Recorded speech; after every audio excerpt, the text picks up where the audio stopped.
Greetings. Welcome to the aspiring podcast, Confessions of a Professional Hospital Patient. I'm your host, Michael A. Weiss, and I am that professional hospital patient. The title for today's show is Recuperation. Sometimes it's okay to punt the football. Now, I know a lot of you out there are looking at me from all over the world saying, recuperation, football, punting. Football is a metaphor that's worked for me, and you'll understand in a second why I've used it, because it's very illustrative of what you need to do. Now, as far as me, a lot of you know I have Crohn's disease, so I've had a lot of intestinal surgeries and gastrointestinal related surgeries, but I've also had back spine fusion surgery, which is extremely painful, very difficult to recuperate from, very long process as well. And I've also had bizarre situations where I once fell down a flight of stairs and somehow impaled my thigh onto a very sharp antique. It was 4 a.m. I was all by myself, and I was sober, by the way. And somehow it took the Jewish James Bond in me to know that I had to tie a tourniquet to my leg to save my leg and my life. And I subsequently had surgery and had many, many stitches and had to go for physical therapy. Point being is that I've had a lot of different surgeries, so I'm familiar with the physical part, but it was the mental part. That was the common thread throughout all of them. And those are the experiences and insights I want to share with you. As for the physical parts, listen to your doctor. I am not a doctor. If you had heart surgery, back surgery, urinary tract surgery, whatever, I know nothing about that. I just know about how the brain handles recuperation, because we all go through a bunch of anxieties and fears, and how you deal with things will determine how quickly you heal, how well you heal, and what the recuperation process is like. Do people want to hang around with you, or are you a nightmare? So please listen, and hopefully you can gain something. 1. This 6-week mark from when you have surgery to when your wound heals is so important, because from what I've been told, depending upon the person, there could be slight variations, but it takes the body 6 weeks to heal. So if you have a surgical wound, it's going to heal in 6 weeks. So much after 6 weeks, it's not going to get much stronger. But during those initial 6 weeks, it's healing. So be very careful. Be very attentive to your body. Do whatever you're supposed to do. Rest, eat, sleep, walk, whatever. Don't overdo it. Listen to your doctor. That 6-week process is crucial. Okay, so that's number 1. Number 2. I'm going to again emphasize the mental part. You're going to have anxiety, depression, and the only way I could sort of really relate to this is I remember back in 4th grade. I had mono, and I couldn't go to school for a while, and I was home watching cartoons of Courageous Cat and really doing nothing. But my friends would come home and call me to see how I'm doing, and then they would boast about how they learned long division that day, or they learned script writing. And I'm thinking to myself, I am never going to learn long division. I'm going to be out of school another 2 weeks. How am I going to do this? You know what? I learned long division. I learned script writing. I have terrible handwriting, but I learned script writing. My point to you is, don't worry. During that initial 6 weeks, you have to be selfish. This is all about you. Don't worry. Whatever it is at work or some deal, you will pick it up. You will be fine. So you have to learn to control your mind. You have to learn to control the anxiety that is naturally going to come. 3. The George Harrison song, All Things Must Pass. Nothing couldn't be truer. Because in retrospect, when you look at things, in a couple of months, something else is going to occupy your mind, both bad and good.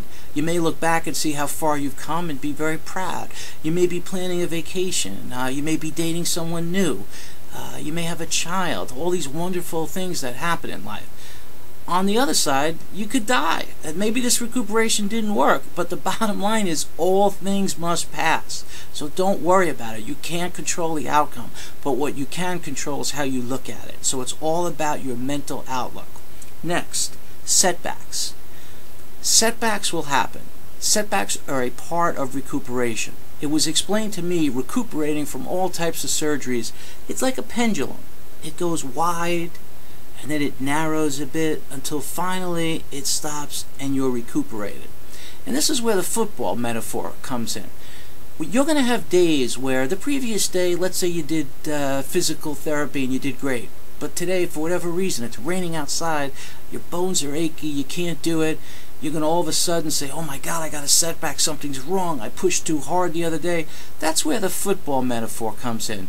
Sometimes it's okay to punt the football. What I mean by this, there are quarterbacks out there in the NFL who fade back to pass on third down, and when they can't find a receiver, they keep trying, and they get sacked and they get a loss. And listen, it's okay. It's okay to just punt the football, because you're going to get the football back. You're going to have another opportunity. And it's just like that in recuperation. Maybe today is not a good day for you, but tomorrow or the next day you're going to be fine. So just accept and embrace setbacks as part of the pendulum, okay? Going up, going down, but eventually, and again, maybe it's 2 months, maybe it's 3 months, whatever, but eventually the pendulum is going to stop swinging and it's going to be right there and you will be fine. So keep that in mind. Medical bills. Medical bills will start piling up and coming in when you're home from the hospital about a week or two. Doesn't mean you have to pay them right away, but it may freak you out. Don't let it freak you out, because it's been my experience that medical vendors, they're understanding. Listen, they have to get their bill out. That's how they do things. What you need to do is, when you're up to it, just organize them. Get a scanner, organize them so that when you're ready to pay them, pay them. And if the medical bills are threatening in terms of, oh, you have to pay by this day, just have someone call them up and say, look, I just had surgery, I'm temporarily handicapped, or I'm temporarily disabled. They will understand. Or if you can't pay the whole bill, just send some, because they understand. You know, some money is better than no money. So when you get the medical bills, don't get freaked out. You need to recuperate. This is all about recuperation, and don't forget, those 6 weeks are crucial. Don't let anything get in the way with your mental, approach and your mindset in that 6 weeks. The last general point I want to give you is, it's kind of human nature when you get sick or you go through, God forbid, a tragedy, that you look around and you see what people do for you, you appreciate it, but some people look around and say, how come this person didn't call me? How come this person didn't come to visit me in the hospital? Forget it. That's a negative activity. Do not do it. I love my mom, but she's got this like black book where she knows who gave what at every bar mitzvah or wedding, and it could be 15 years ago and she knows it. She was like a computer before computers were invented. What I'm saying is, focus on the wonderful things that people do for you. Focus on the people who came to the hospital, the people who called every day, almost to the point of annoyance, saying, what can I do for you? Can we help you? Can we cook dinner for you? Can we take your kids? That's what you need to focus on. Do not look at who didn't come to the hospital or who hasn't called you. Because number one, it's not healthy. Number two, it's negative. And number three, people have so many reasons. Someone's mother or father may have died in that hospital, and they're afraid to come. Some people don't know what to say. So just focus on yourself. And again, recuperation, it's that 6 weeks. Be selfish, focus on yourself, and appreciate the wonderful things that people do for you. Do not go into the negative. Now, some specific things. The 6 weeks, and I'm going to be real quick here. I break the 6 weeks down into 3 2-week periods. The first 2-week period is when you have to heal. That's when you basically, no one from the outside world gets to speak to you unless it's absolutely necessary. Maybe it's a lover, a girlfriend, a boyfriend, a husband, a wife, whatever. You don't need to be talking to people. You need to just rest and heal. Watch every Law and Order episode possible, okay, if that's what gets you through it. Get hooked on NCIS. Do something to get you through the 2 weeks, all right? Very important during that first 2 weeks that you focus on you. The other thing about the first 2 weeks, you have to be very careful about the medication, because post-operative infections are horrible. I've had many. You do not want to be readmitted to the hospital. It is not something that anyone should have to go through. It's mentally demoralizing. You don't want to go through that. So if the doctor says take the antibiotic for 14 days, don't take it for 12 days, take it for 14 days. If the antibiotic isn't agreeing with you, tell your doctor. If you notice discolorization, call your doctor. You do not want to get an infection. And also, during these first 2 weeks, when you start eating and you start moving around a bit, if certain type of food or certain type of movement causes you kind of unusual pain, make note of it so that when you go for a checkup with the doctor or the surgeon, whatever, you let them know about it. It makes their job easier because they could focus in immediately on what might be wrong. It's probably normal, but they may learn something from it. The next 2 weeks is when you recover. So now it's the 3rd week and the 4th week, you're feeling much better. But the one thing I caution people is do not, and I will say it again, do not Google any symptom you have and look at the computer so that you can connect with some lunatic from Sweden or Wisconsin or San Francisco who has the same symptom. Because what's going to happen, you're going to start to freak out and say, oh my God, that discolorization or that lump, I have cancer, that's it, I'm dead, can't believe it. You're going to call your doctor and leave some ridiculous voicemail. Then you're going to sit by the phone waiting for your doctor to call you back with the anxiety of like the New York Jet cornerbacks looking at Tom Brady barking out signals right before the play. Forget it, okay? Don't go to the internet looking at symptoms. It's not worth it.